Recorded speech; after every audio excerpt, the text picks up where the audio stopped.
Dans ce monde lourd et sombre, certaines âmes cherchent encore. Leurs cœurs sont toujours confus, déchirés par le chagrin. Leurs espoirs se sont envolés, leurs rêves se sont écrasés. Mais n'ont pas rencontré le grand roi, et Satan les a trompés. Trop de questions percent nos cœurs, ils cherchent la vérité. Vas-y les guider vers le tombeau, leur diras-tu la nouvelle? Ressuscité, il n'est pas mort. Ressuscité, comme il a dit, la mort est vaincue, le tombeau est vide. Ressuscité, il est sorti.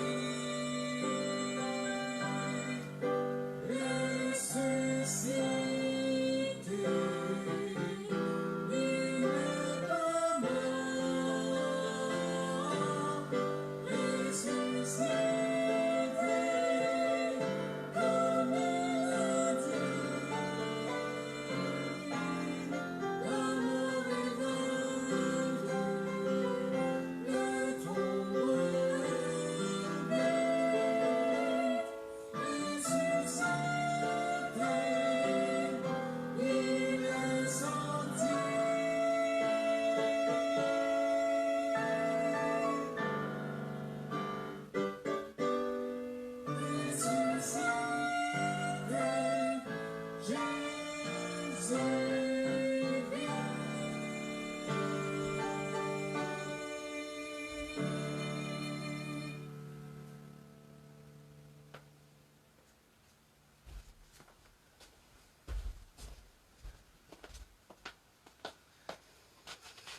Donc, bonjour et bienvenue à vous ce matin. Mon nom est Jean Rousseau. J'aimerais qu'on puisse prendre quelques instants pour considérer des vérités très importantes des Écritures, de la Bible. Mais juste avant de débuter, j'ai une question pour vous. Avez-vous déjà entendu parler d'un joueur de hockey du nom de Chico Resch? Lorsque j'étais adolescent, c'était un nom bien connu parmi les enthousiastes du hockey professionnel. Et j'aimerais vous raconter un petit peu son histoire. Puis ça va être un peu un tremplin pour ensuite regarder la parole de Dieu et regarder ces vérités importantes pour nous. Mais Chico a travaillé très fort toute sa jeunesse pour devenir un grand joueur de hockey, un bon gardien de but. Il s'est entraîné, il s'est discipliné. Puis un jour, il a été repêché par la Ligue nationale en 1974 et il a débuté une longue carrière. Et il a joué pour différentes équipes pendant cette longue carrière-là et il a finalement remporté la Coupe Stanley avec les Islanders de New York. Puis avec cette grande victoire qui est tant désirée par les joueurs de la Ligue nationale, ça a produit quelque chose de particulier dans le cœur de Chico Resch.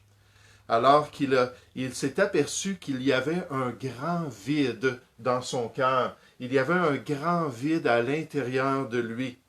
Lui qui avait atteint le sommet de sa carrière, puis le rêve de sa jeunesse, il s'est aperçu qu'il n'était pas satisfait, mais loin de là. Puis ses réalisations, c'est qu'il n'était pas plus heureux à cause qu'il était devenu un champion de la Ligue nationale avec une bague de la Coupe Stanley. Et il a commencé à être découragé, il a commencé à vivre une dépression, la pire dépression de sa vie, d'après son témoignage. Et là, il a commencé une quête pour essayer de trouver un sens durable à sa vie. Un peu de temps après cela, son cœur a totalement été transformé. Il a expérimenté la joie, la paix, l'épanouissement personnel comme jamais avant dans sa vie. Mais qu'est-ce qui peut faire une telle différence dans la vie d'une personne comme dans la vie de Chico, où on devrait dire qui peut produire un changement profond comme cela dans le cœur de l'être humain? Si vous avez une Bible, j'aimerais vous inviter à chercher avec moi le livre du prophète Ésaïe. Le livre du prophète Ésaïe au chapitre 53. Et on va lire tout le chapitre pour considérer celui qui peut faire toute la différence dans la vie d'un individu. Celui qui peut transformer notre vie et nous permettre d'avoir une paix profonde et durable dans notre expérience. Donc, le livre d'Ésaïe au chapitre 53, on nous dit au verset 1. « Qui a cru ce qui était annoncé? Qui a reconnu le bras de l'Éternel? Il s'est élevé devant lui comme une faible plante, comme un rejeton qui sort d'une terre desséchée. Il n'avait ni beauté ni éclat pour attirer nos regards, et son aspect n'avait rien pour nous plaire. » Là, on est en train de décrire ce personnage tellement stratégique dans la vie d'un individu. Il n'avait rien, aucun aspect pour nous plaire.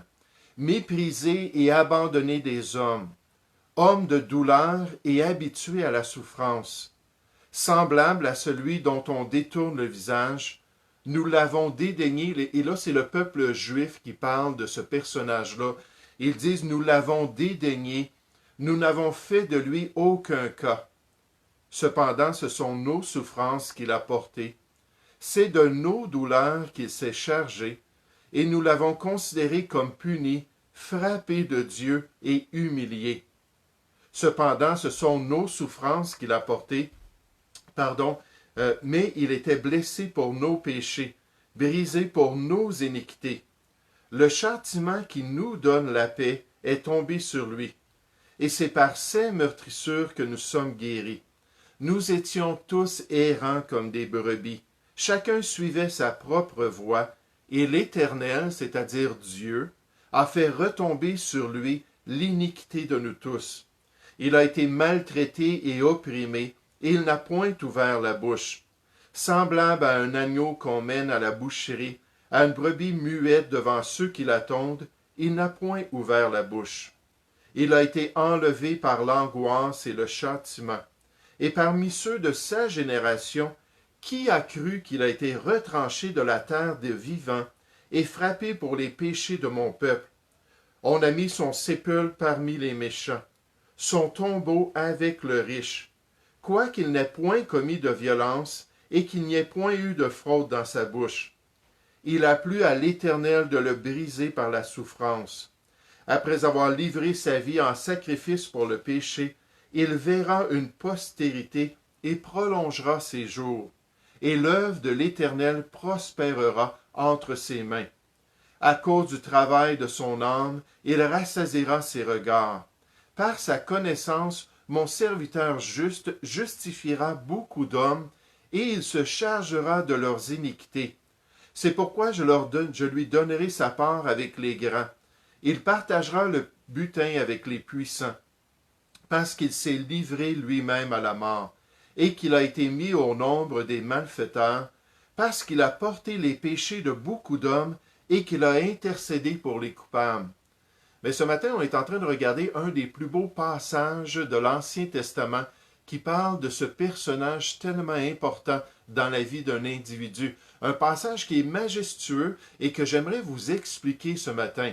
J'aimerais vous aider à le comprendre et à saisir sa signification pour votre vie personnelle.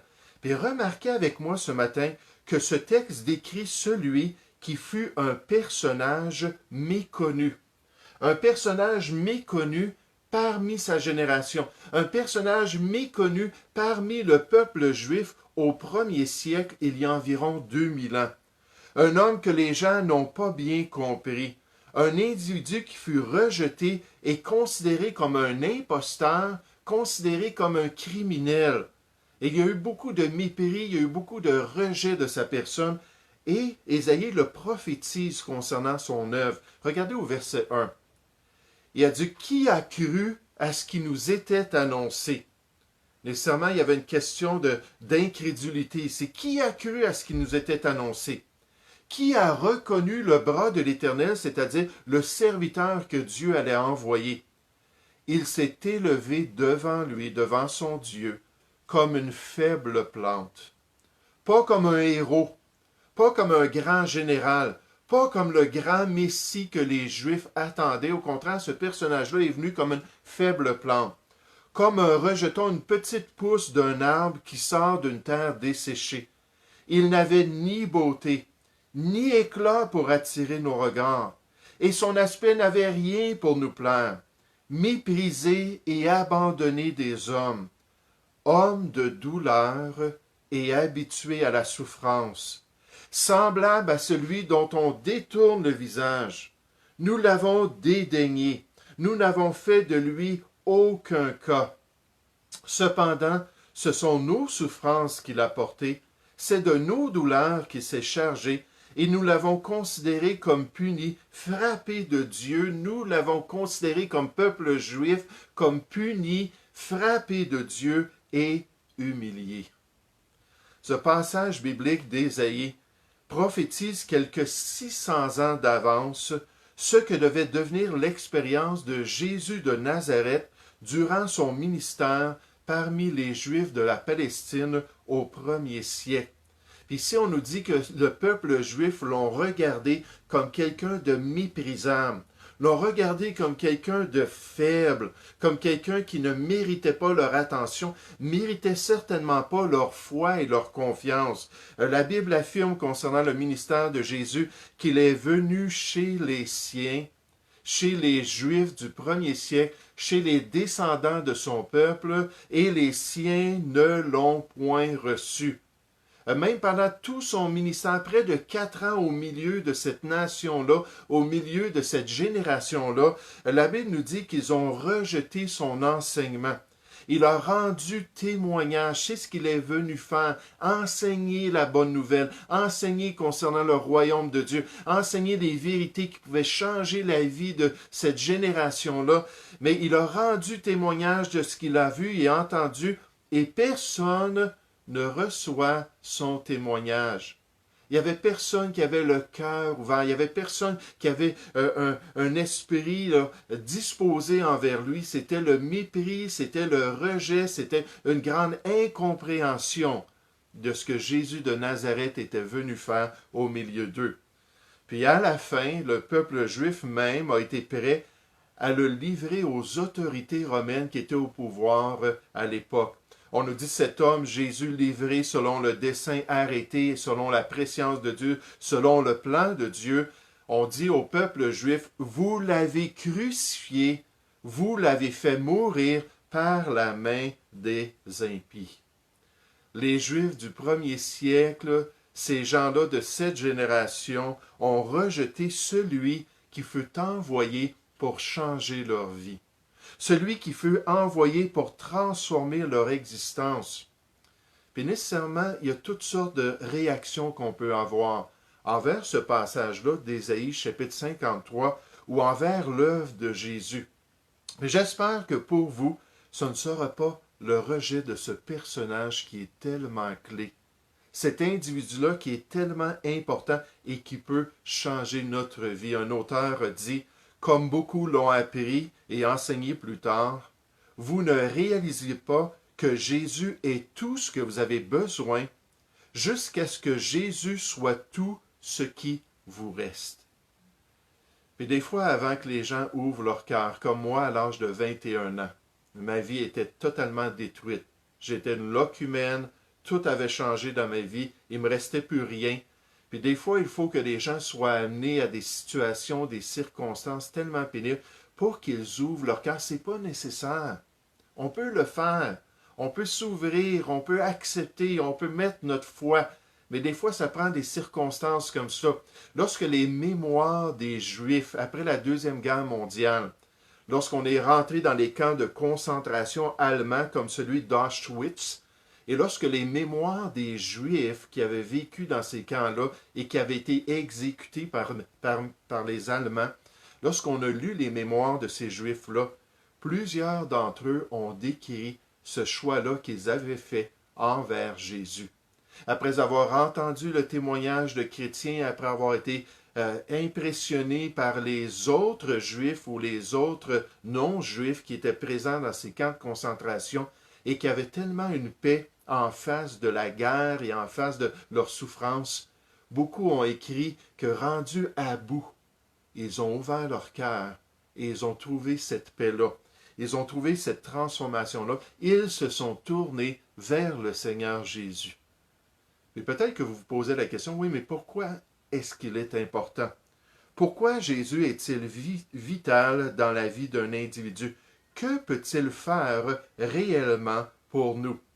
J'aimerais vous faire remarquer que non seulement c'était un personnage méconnu, mais que le Seigneur Jésus est celui qui fut un personnage sacrifié. Là, vous allez comprendre l'importance de ce qu'il a fait pour nous. Ça a été un personnage sacrifié, celui qui fut offert en sacrifice par Dieu pour le bien-être de tous, celui qui fut puni pour que les autres soient épargnés de cette punition ou du jugement, celui qui fut exécuté, mis à mort, afin que le restant des hommes puisse posséder la vie. Regardez au verset 4 de notre texte. On nous dit cependant, ce sont nos souffrances qu'il a portées. On l'a méprisé, mais ce sont nos souffrances qu'il a portées. C'est de nos douleurs qu'il s'est chargé, et nous l'avons considéré comme puni, frappé de Dieu et humilié. Mais il était blessé pour nos péchés, brisé pour nos iniquités, nos rébellions contre Dieu.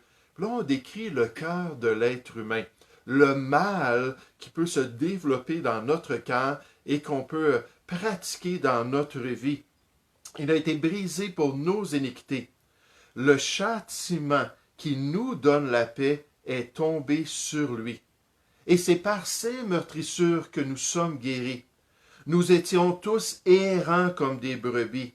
Chacun, puis là on nous dit tous les êtres humains, chacun suivait sa propre voie, chacun était entêté, chacun faisait selon ses désirs, selon sa propre volonté, chacun suivait sa propre voie. Et l'Éternel a fait retomber sur lui l'iniquité de nous tous, ou le châtiment, le salaire de notre péché a été subi par lui. Il a été maltraité et opprimé, et il n'a point ouvert la bouche. Semblable à un agneau qu'on mène à la boucherie, à une brebis muette devant ceux qui la tondent. Il n'a point ouvert la bouche. Il a été enlevé par l'angoisse et le châtiment sur la croix du calvaire. Et parmi ceux de cette génération, qui a cru encore, qui a fait ce choix-là de se confier en lui, et qu'il était retranché de la terre des vivants et frappé pour les péchés de mon peuple. On a mis son sépulcre parmi les méchants, donc on parle de sa mort, son tombeau avec le riche, quoiqu'il n'ait point commis de violence, et qu'il n'y ait point eu de fraude dans sa bouche. Il a plu à l'Éternel, il a plu au seul vrai Dieu, de le briser par la souffrance. Après avoir livré sa vie en sacrifice pour le péché de l'être humain, il verra une postérité et prolongera ses jours, et l'œuvre de l'Éternel prospérera entre ses mains. Qu'est-ce qu'on nous annonce ici dans Ésaïe chapitre 53 et qui nous est confirmé dans le Nouveau Testament? C'est que le Seigneur Jésus a été puni à notre place. Il a subi notre jugement, notre condamnation. C'est lui qui a été rejeté par Dieu pour que Dieu puisse nous accueillir malgré les mauvaises choses qu'on a fait durant notre vie. Oh, je pensais à une histoire qui est bien connue par les chrétiens, qui illustre ce principe spirituel. Un jour, il y avait 2 Chinois qui vivaient en Chine, il y a bien des années de cela. Puis il y a 2 frères. Puis un des 2 frères, c'était quelqu'un qui était structuré, c'était quelqu'un qui était sérieux, c'était quelqu'un qui voulait faire ce qui était bien et qui avait connu le Seigneur Jésus comme son sauveur. Puis son frère, c'était le rebelle, on pourrait dire le mouton noir dans la famille. C'était le criminel, c'était celui qui se tenait avec des gangs et qui faisait des coups. Puis son frère priait beaucoup pour lui, puis il le voyait aller, ça s'empirait, ses relations, puis les gens avec qui il se tenait, qu'il côtoyait, qui l'encourageait à faire de plus en plus des grands crimes. Puis ils habitaient ensemble dans le même appartement, puis son frère essayait d'avoir une influence sur lui, mais malheureusement, le mouton noir s'en allait de plus en plus loin. Puis un jour, son frère est revenu à la maison, puis il a vu dans le salon des vêtements ensanglantés, des vêtements tout tachés de sang. Et son frère n'était pas là nulle part dans la maison, et il a vite compris ce qui s'était produit, que son frère était allé et qu'il avait probablement tué quelqu'un.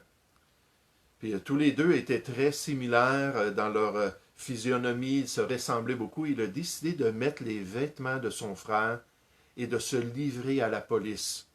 Ce chrétien-là est allé devant le juge, puis le juge l'a accusé de tel et tel méfait, puis il a dit que la justice soit faite.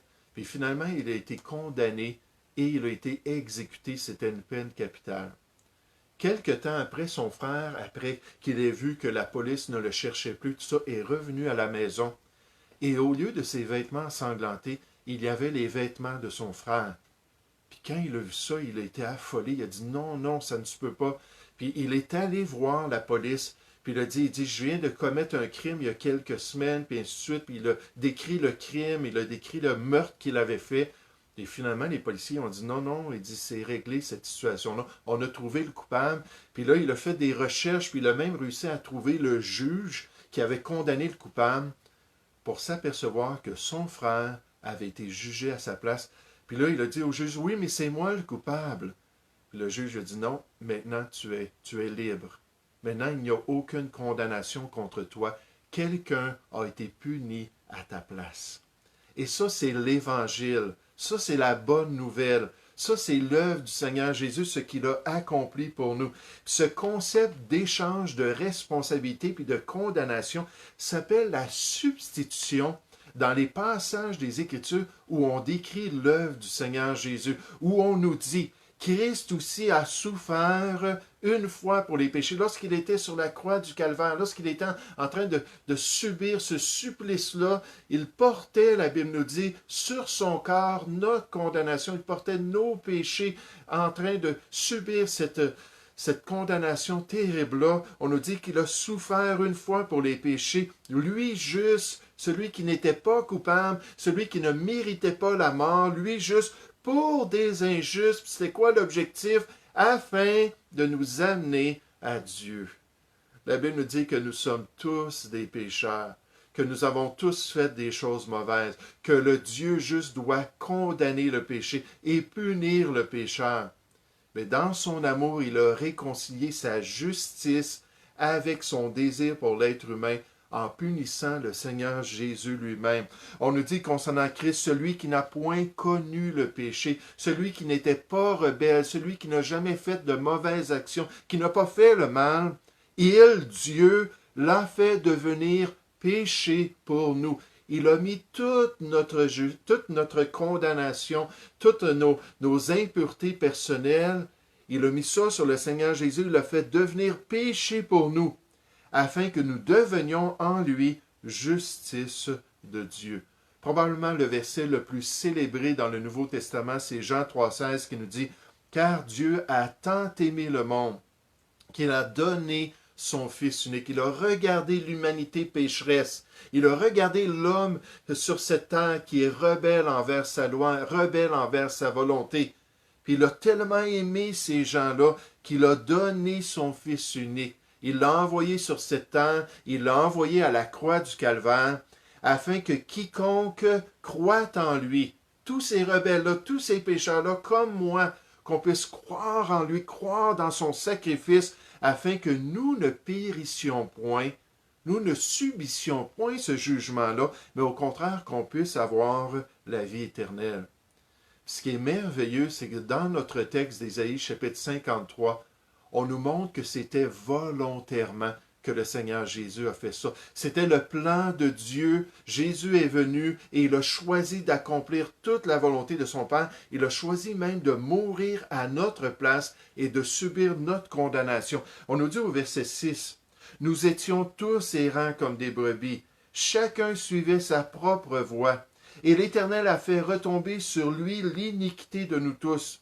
Il a été maltraité et opprimé, et il n'a point ouvert la bouche. » Hein, il n'était pas là sur la croix. « Arrêtez! Je souffre ici! Laissez-moi descendre! Ça n'a pas d'allure!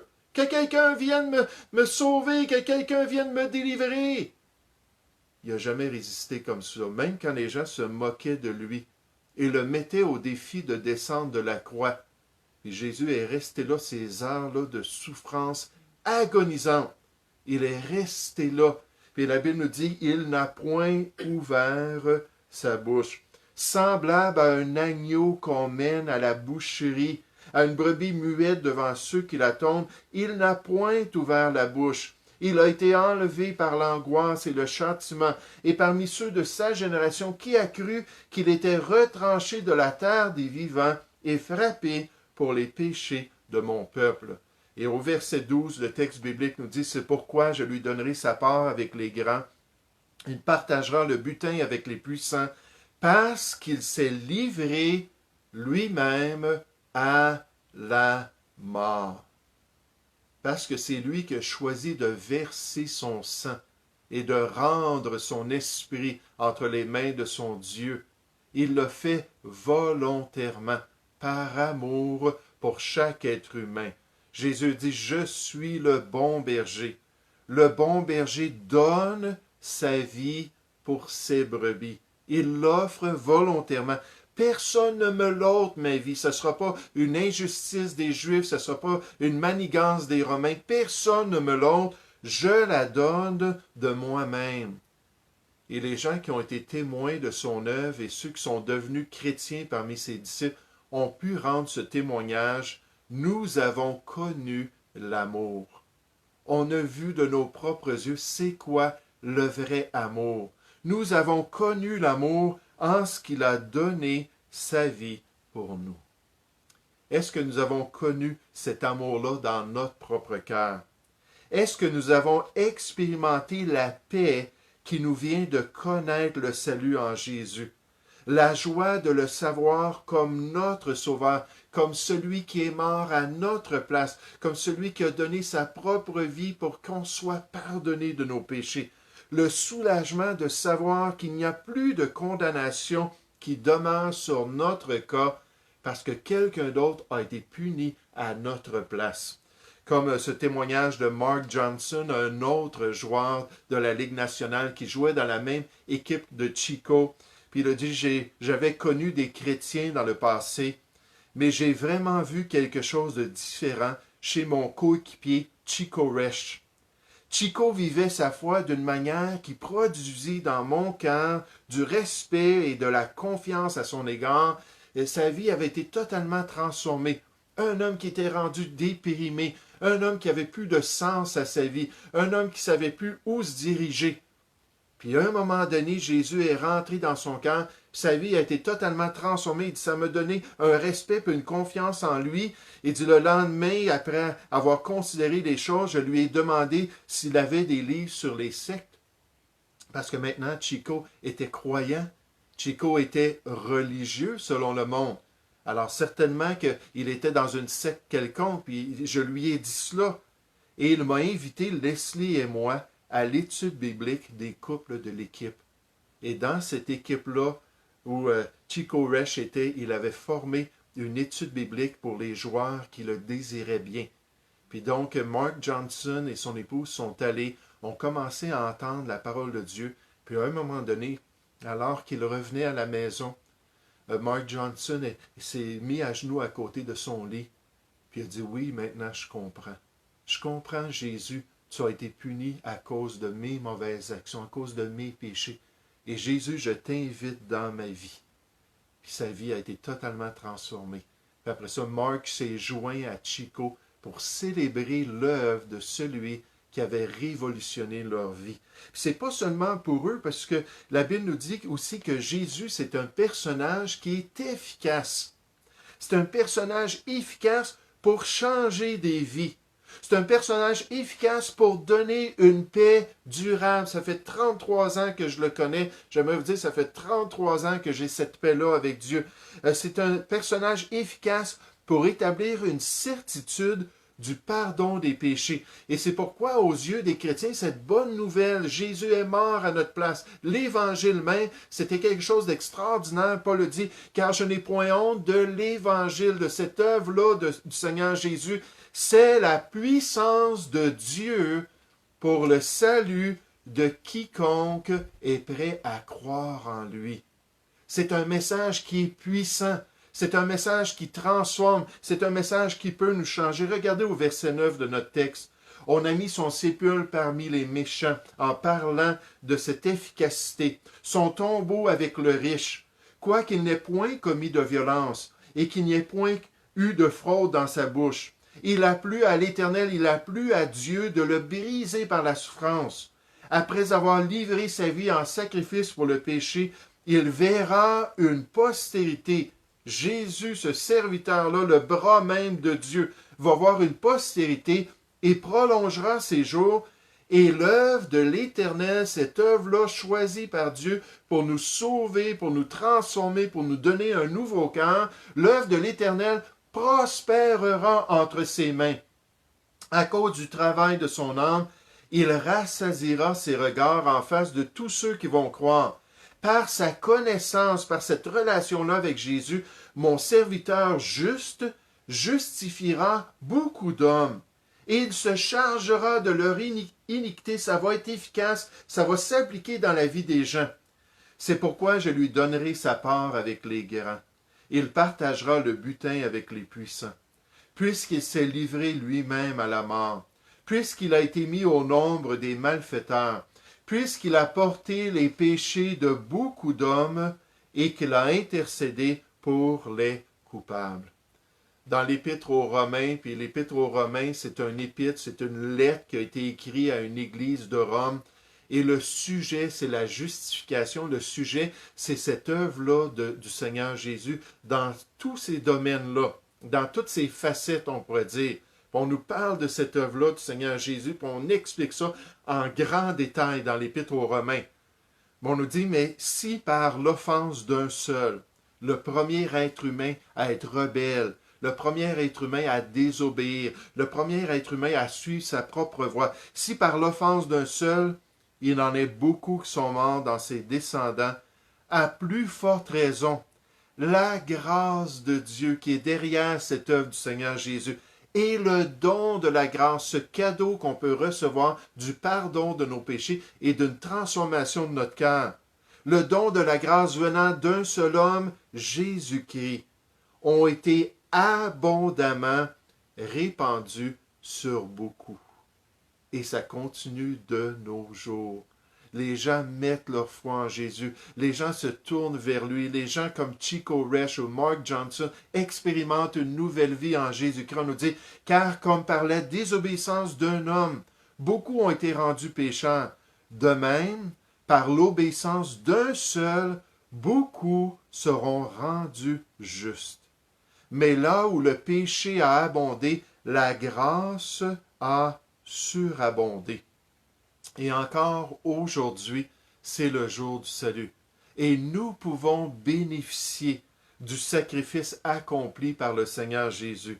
Chacun de nous pouvons nous tourner vers lui et lui demander de venir dans notre vie, comme Chico et Mark, d'entrer dans notre cœur, de prendre tous nos péchés et notre condamnation. La Bible promet à chacun qu'il n'y a aucune différence en effet entre le juif et le non-juif, le grec, puisqu'ils ont tous un même Seigneur qui est riche pour tous ceux qui l'invoquent. Puis invoquer, ça veut dire prier sincèrement, prier de tout notre cœur. C'est un cri de notre cœur, c'est un désir qui vient de notre cœur. Car quiconque, n'importe qui, toi personnellement, quiconque invoquera, quiconque priera le nom du Seigneur sera sauvé. Puis la promesse, c'est que si on demande sincèrement, si on reconnaît honnêtement, puis qu'on dit à Jésus, oui, je me confie dans le sacrifice que tu as subi. Oui, j'accepte que tu as été puni à ma place et je t'invite personnellement à venir prendre mes péchés. En priant une prière comme celle-ci sincèrement, la Bible nous dit que nous pouvons être sauvés. Et si c'est le désir de votre cœur, et si c'est la réalité dans votre âme, vous pouvez répéter avec moi ce matin. Ô Dieu, je reconnais que j'ai fait le mal. Je suis conscient que je suis un pécheur. J'accepte que Jésus a été puni sur la croix pour mes mauvaises actions, pour mes péchés. Je me détourne aujourd'hui de ma mauvaise voie. Et je demande à Jésus de venir dans ma vie pour prendre ma condamnation et devenir mon sauveur personnel. Merci Jésus d'être mort pour moi sur la croix. Sauve-moi aujourd'hui, je te prie. Amen. Si on a fait cette prière-là, si on était sincère dans notre cœur et si on a mis notre confiance dans l'œuvre du Seigneur Jésus, alors la Bible nous dit qu'il y aura cette transformation dans notre vie. Chico a dit, lorsqu'il a compris que Jésus l'aimait, puis lorsqu'il a compris que Jésus était mort pour ses péchés, il dit, je me suis mis à genoux. J'ai demandé à Jésus, puis la posture, ça n'a pas d'importance, mais il dit, j'ai demandé à Jésus de venir dans mon cœur et de me montrer qu'il était vivant. Le nœud dans mon ventre a automatiquement disparu. Il dit, j'étais nerveux, j'étais tendu, je ne savais pas si ça allait fonctionner, je ne savais pas si Jésus était vraiment vivant et qu'il allait écouter ma prière. Il dit, dès que je l'ai faite sincèrement, le nœud dans mon ventre a automatiquement disparu. Je me suis relevé et j'ai su que j'étais une nouvelle personne avec un nouveau cœur. 2 Corinthiens 5, 17 nous dit que si nous sommes en Jésus-Christ, si on a mis notre foi en Jésus-Christ, que notre vie est totalement transformée. Les choses anciennes sont passées. Je suis une nouvelle créature en Jésus-Christ. Voici, toutes choses sont devenues nouvelles. Je suis né maintenant dans la famille de Dieu. Puis il a pu se relever. Puis il a pu continuer sa carrière de hockey. C'était son métier. Mais il a pu commencer à témoigner partout autour de lui du fait que Jésus est vivant et qu'il a pris un pauvre pécheur comme lui et qu'il lui a donné un nouveau cœur et une nouvelle vie. Pourquoi Jésus était-il un personnage si important et l'est-il encore aujourd'hui? Premièrement, c'est un personnage qui est méconnu. Méconnu à l'époque et méconnu de nos jours. Deuxièmement, c'est un personnage qui a été sacrifié. Un personnage qui s'est totalement donné à l'œuvre de Dieu et qui a accepté à la fin de son ministère même de mourir sur la croix du Calvaire. Et quand il était en train de mourir, il a dit juste avant de céder son esprit, il a dit « Tout est accompli, c'est fait.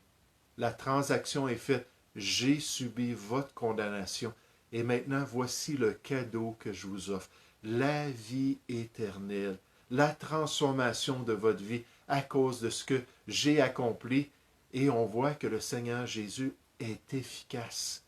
Le Seigneur Jésus a sauvé des gens à travers l'histoire.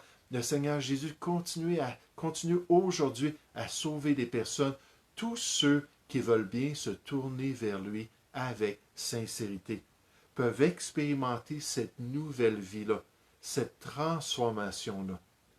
Si c'était le cas pour vous aujourd'hui, que Dieu a touché votre cœur et que vous avez compris que vous aviez besoin de Jésus, que vous avez invoqué son nom, que vous avez prié et dit « Jésus, viens dans ma vie, deviens mon sauveur, j'accepte que tu es mort pour moi. » On aimerait bien que vous puissiez nous le partager et qu'on puisse être en communion avec vous, parce que ça, c'est juste le début. Cette nouvelle vie-là, c'est une nouvelle marche et une transformation, et les chrétiens, on est là pour s'entraider, pour s'encourager et se soutenir dans les voies de Dieu.